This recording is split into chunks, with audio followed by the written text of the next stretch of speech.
Naam, bana mtazamaji wa Maputo TV, siku ya leo niko kwenye kasli ya ndugu Mwasika, Stefano Mwasika, ambaye huyu ni mchezaji wa Yanga wa mwaka 2010 mpaka 14. Amefanya vizuri kwenye klabu ya Yanga, lakini pia ni mchezaji ambaye amechezea timu ya Taifa Stars takriban miaka 7. Yuko kwenye hilo kandanda la boli ya mpira wa miguu Tanzania. Lakini ifahamike wazi kwamba siku ya leo niko na mazungumzo naye ambayo yatatufanya tujue vingi kutoka kwa nguli huyu hapo wa mpira wa miguu Tanzania wa enzi hizo 2010, 2008, 9, 10, 11, 12, 13 mpaka 14 huko akaendelea na boli. Kwa majina naitwa Stefano Sangarwisi Mwasika, ni mzaliwa wa Masoko, kijiji cha Shaji, wilaya ya Mbozi, mkoa wa Songwe. Mwaka 2007 na 8 na 9 nilicheza Tanzania Prison, nikatoka Tanzania Prison nikaenda Oman Fanja, nilivyorudi Oman nikacheza Moro United. Moro United nikaenda Yanga mwaka 2010, ndo niliingia Yanga, nikatoka mwaka 2014. Kutoka hapo nimecheza timu nyingi, nimecheza Ruvu Shooting, nilipotoka Ruvu Shooting nimecheza KMC nikiwa kama kocha, nimepandisha pale nikiwa kama captain wa timu ya KMC, nimepandisha timu kuja ligi kuu. Nimeenda Namungo, nimeondoka dirisha dogo Namungo wakati iko sehemu nzuri, kwa nimekuja kumaliza mpira wangu nikiwa na Africa Lion.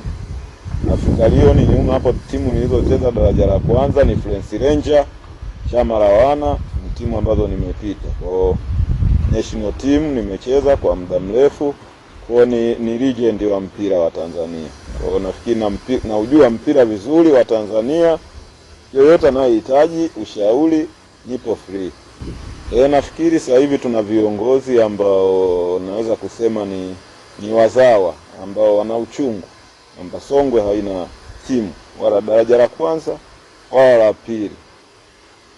Tuna mbunge wetu wa jimbo la Mbozi ambaye ni mtu wa watu, ni mtu wa jamii, anapenda mpira. Nafikiri na kupata uongozi ambao wanafanya sasa hivi ni juhudi zake kwa njia ya michezo, na naona kabisa kuna matunda. Kuna vijana ambao wengine wapo Yanga B ambao wametoka kwenye ligi ambazo walikuwa akizianzisha, bwana Onesimo Mkonde ambaye naweza kusemea naweza kawa ni baba wa mkoa wa Songwe kwa ujumla kwenye mambo ya mpira.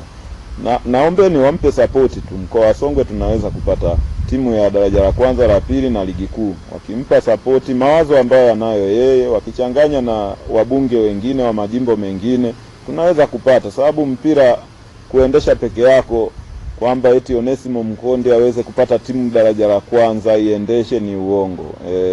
Kikubwa labda ni na halmashauri yetu ijue vitu ambavyo huwa na vipambania lazima viwepo, wamsapoti. Wakiwa kwa pamoja tunaweza kupata timu ya ligi kuu, na fursa ambazo zinakuja ni nyingi kwa mkoa wa Songwe. Tukiwa na timu ya ligi kuu hata mji utatanuka, utakuwa, kwa sababu ya timu zinakuja Yanga na Simba, watu watauza vitu.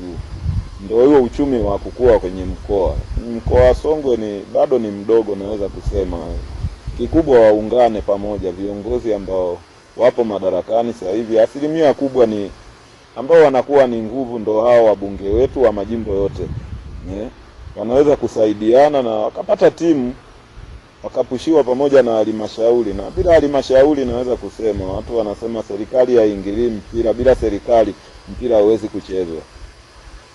Hizo ni kanuni tu ambazo zimewekwa huko, lakini bila serikali mpira hauwezi kucheza. Kwa hiyo bila halmashauri nayo kuamua kusapoti ambazo wabunge wanazifanya, kama wanahitaji tuwe na timu, kama hawasapoti ni vigumu sana. Na nafikiri ahadi zake Onesimo alikuwa anasema kabisa Songwe kuwa na timu ya ligi kuu inawezekana, lakini kwa peke yake naweza kusema mimi haiwezekani kwa peke yake, lazima ungwe mkono ndio itawezekana. Shauri vijana kwa miaka hii ambayo naweza kusema fursa ya mpira iko juu, tofauti na nyuma. Kikubwa ni kujituma kwanza na nidhamu yako iwe juu, sio nidhamu ya salimia mwalimu shikamoo. Nidhamu yako ndani ya uwanja na nje ya uwanja na mazoezi. Asilimia kubwa naweza kusemea mazoezi. Mazoezi ukiwa uko vizuri, kifua chako kimetakatika, utaenjoy mpira na utaufurahia mpira. Kingine kikubwa ni kupumzika mapema, sababu unavyotumikisha mwili wako lazima upumzishe mwili wako.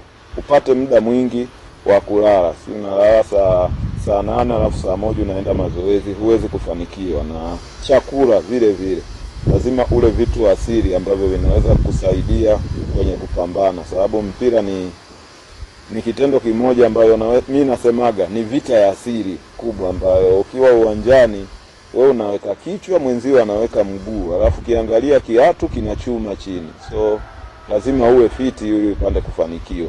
Kama unahitaji kufanikiwa kwenye mpira, lazima uheshimu mpira na uheshimu walimu wanaokufundisha na ufuate maelekezo ya walimu, utafanikiwa.